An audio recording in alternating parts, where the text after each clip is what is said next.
By the end of this read, you'll realize there is a bigger message in there. Depending on the reaction this book receives will depend on the key I give to help it all make sense.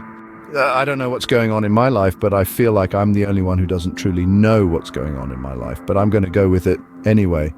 This isn't a video I wanted to make, but I think it's a video I have to make.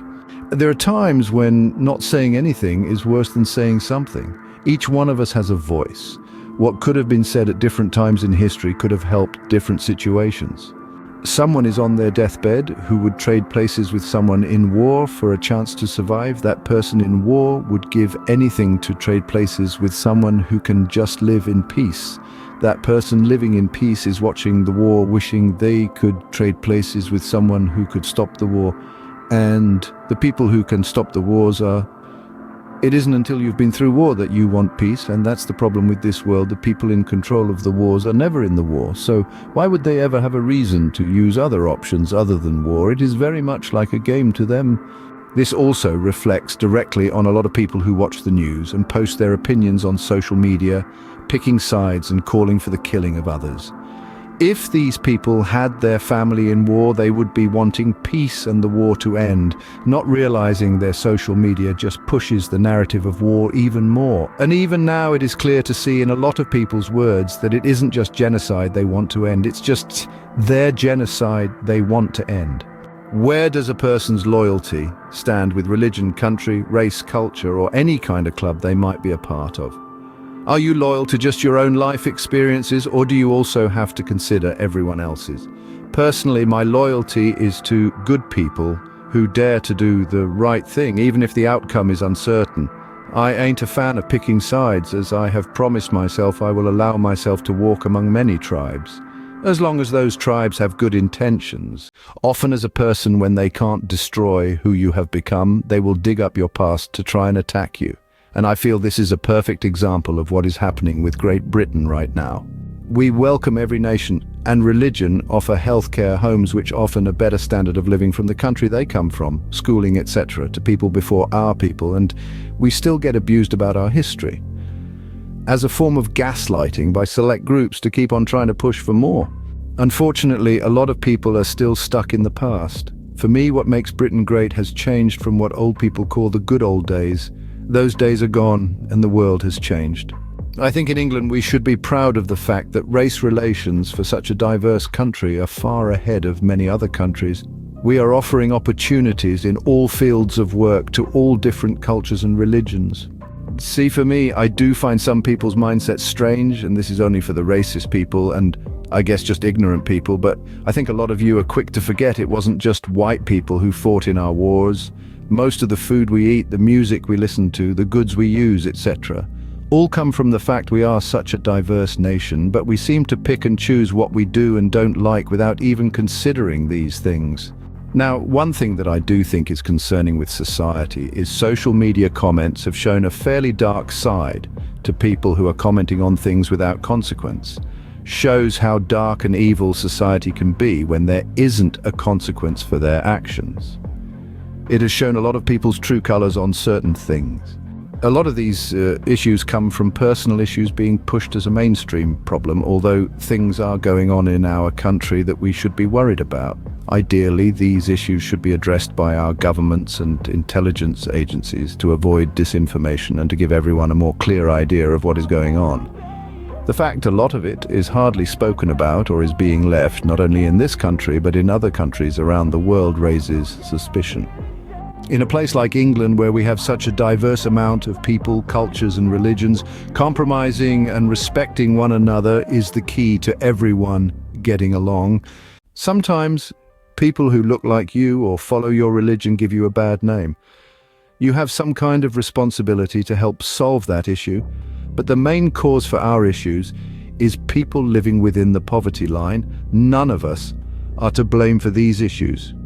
It remains an issue with the system we are stuck in. Secret societies, the forms of gaslighting projects, and the Matrix program, currently relationship breakup network. Now, this part of the network is to ideally have a fair number of rich and beautiful males and females.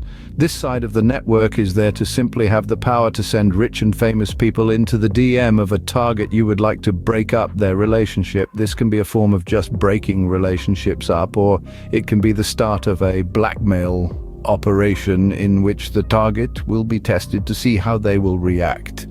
Close target gaslighter. These members of the network are planted to eventually become the most trusted part of the gaslighting and will feed all the needed information directly back to the network. This also gives a perfect opportunity for access to the person's home and a perfect way to introduce any type of drugging that might take place, without having to use sleight of hand or any particular other forms of methods, which unfortunately I can't disclose that information. This would also give the network access to bug the house and get access to Wi-Fi, giving them full access to the target's electrical items. This means they can follow them digitally around every platform they use fairly easily. Once the target is aware that something is going on, it can give the illusion that things are happening more widely spread than maybe they are. Gang stalkers. Now, ideally, this part works a lot better if the target has already been drugged, is under a form of mind control already, or is in some kind of criminal background. If they are already being blackmailed remotely, this works even better. Now, the gang stalker's job is there to create a non-stop form of harassment, to create paranoid thoughts, making them feel like they are being followed, remind them online of things about their personal life, to gradually break them down mentally. But it has to be done in a very calm way, so from someone on the outside who isn't aware of these kinds of things happening. It is made to make them look crazy, which is the goal of gaslighting a whole. You have to break the mind of the person to then introduce new programming if that's the goal. The other side of this is remote suicide, the ability to ruin someone's life. But from someone looking from the outside in, they are just going crazy. Power of suggestion. Now, ideally, an outside source or the person put directly near them has to make sure the target is drugged and knows about it at least once. Once this side is completed, this is when you introduce the power of suggestion. Now, the bigger networks in this game will have access to manipulating the target's information, whether that is on the TV or via social media. What you do then is slowly introduce the possibility their food, creams, drinks, ECT might be drugged, then causing more paranoid thoughts and the possibility of a mental break if they haven't managed to break the person yet. 3 main forms of control being used on men will come in the forms of signal blockers. Now, this is where it's a lot easier having the main gaslighter right next to the person. By having the main person next to them, it's a lot easier to introduce things like signal blockers. These come in 2 different forms of signal blockers. One can be a signal blocker to make the person's mental health worse. The other will be introduced to affect the man chemically, which you can see in mainstream media. We have a huge issue with young boys not knowing if they are a man or a woman. This isn't also a coincidence either, but I'll leave that for you to decide. This then comes in a form of control, which, once again, through social media and other subliminal ways of affecting someone's mind or perception, will pretty much be made to follow the orders of the network, or they will let it be known they can turn them more feminine or push them towards suicide if they speak out. How could you start a network like this using AI? Currently, I would say the easiest way to start a network like this of your own is you would have to have a person you trust who works for the police. Then you would have to get a Flickr device and programs to access Wi-Fi networks, giving you access to your first recruit's Wi-Fi and information. You then need to invest in the technology to be able to clone a phone call. Then you need to use voice cloning software once you have access to the target information. And then the last thing you need is enough video footage from a few of the target's family members to be able to create almost perfect deepfake videos of them.